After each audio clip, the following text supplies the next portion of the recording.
чуть поснимаю так огонь для вас. И потом расскажу про этот очаг. Пока просто посмотрите, что у него. Как он весь из себя. Дровишки, пламя вблизи.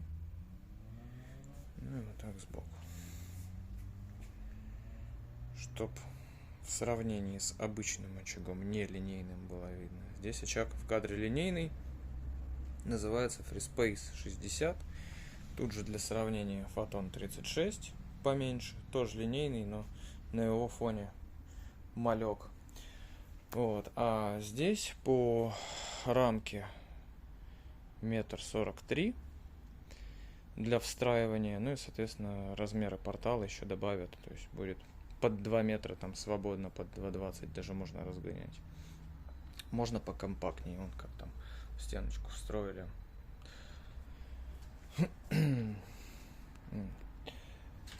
Что у него? Такой пульт управления. На нем все в картиночках нарисовано просто и понятно. Динамик. Это потрескивание дров. И как игрушка, но пользуется ей не всегда. Лучше в таком бесшумном режиме. Цветовые схемы. Мольберт здесь зеленый. Просто вот, ну, для любителей, видимо, зеленого цвета, да. Спасибо. Вот этот нечешный. Это инопланетный такой вариант, на самом деле, прикольный. То есть это не газ горит, там синева, а прям что-то интересно сделано. Кто по розовому, вот он, пожалуйста, 4-й режим. И 5-й это будет все переливаться потихонечку из одной цветовой схемы в следующую в автоматическом плавном режиме. Вот. Тут же еще есть блок отопителя. Сразу включу, покажу, научу, точнее, как отличать обогреватель с кварц-системой от обычных ветродуек. В обычных ветродуйках там внутри спиральки, ниточки такие натянуты, а тут характерное такое свечение. Трубочки керамические и нагревательный элемент внутри них. То есть процент съедаемого кислорода в таком камине гораздо меньше.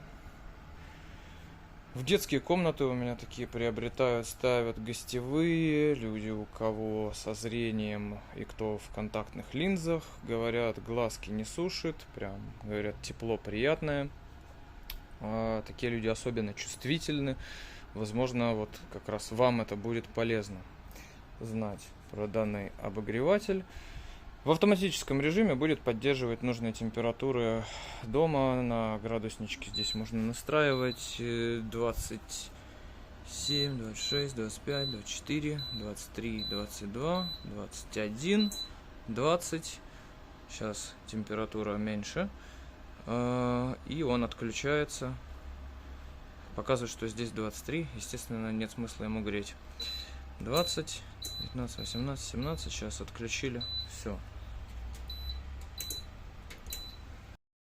Сразу же здесь у нас находится воздухозаборник.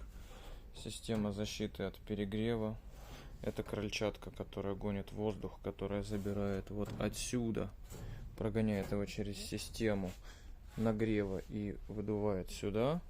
Поэтому за камином в монтаже нужно воздушное пространство здесь и здесь, и приток воздуха в это пространство, чтобы он забирал отсюда, нагревал там и выдувал вот сюда. Тогда будет работать нормально, гудеть не будет, хрипеть потом не будет, кашлять. Что еще? Яркость пламени здесь есть, вверх-вниз кнопка. Больше-меньше можно убавлять, прибавлять. Для чего?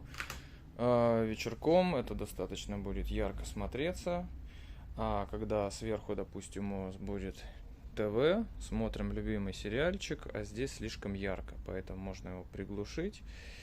То есть эффект оставляем, атмосфера создается, приятно, но не ярко, то есть не бьет по глазам. Также таймер.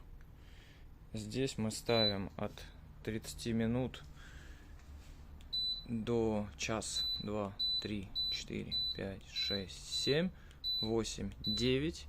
9 часов в автономном режиме может работать сам со всеми настройками. Надо, чтобы грел, надо, чтобы там все настройки сделали. Поставили нужное количество часов, пультик убрали, все, он выключается потом сам в режим ожидания переходит. Сейчас таймер включу на 0. Так. Вот. Такие фишки, в общем, есть. Ну, еще раз, вот из прикольного реально в нем это скорость огня. То есть вот максимум. Сейчас включу классический цвет огня. Так. Ну и вот. Движовенько. Но когда хочется все-таки спокойной обстановочки. Тяжелый рабочий день, допустим, был. И нужно просто немного притормозиться. 4, 3, 2, 1.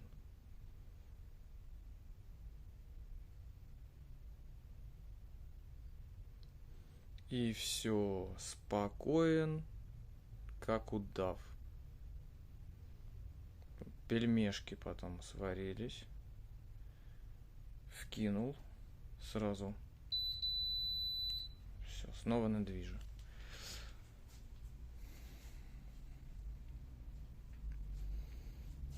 Так, ребят.